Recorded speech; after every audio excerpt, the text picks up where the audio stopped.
पीठे सुरपूजिते शङ्खचक्रगदाहस्ते महालक्ष्मी नमोऽस्तुते।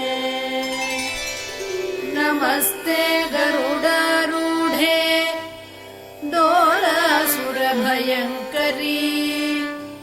सर्वपापहरे देवी महालक्ष्मी नमोऽस्तुते।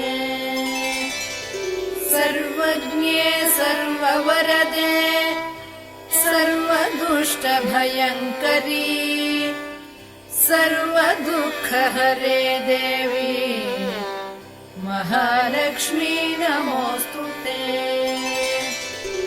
सिद्धिबुद्धिप्रदे देवी भुक्तिमुक्तिप्रदायिनी मन्त्रमूर्ते सदा देवी महालक्ष्मी नमोऽस्तुते।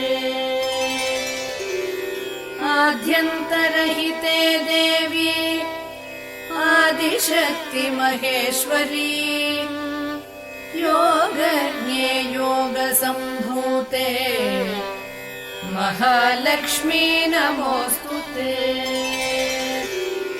स्थूलसूक्ष्ममहारौद्रे महाशक्ति महोदरे महापापहरे देवी महालक्ष्मी नमोऽस्तुते।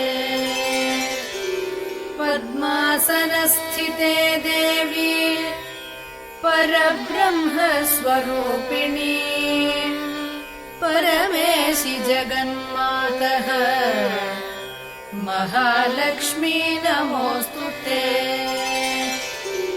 श्वेताम्बरधरे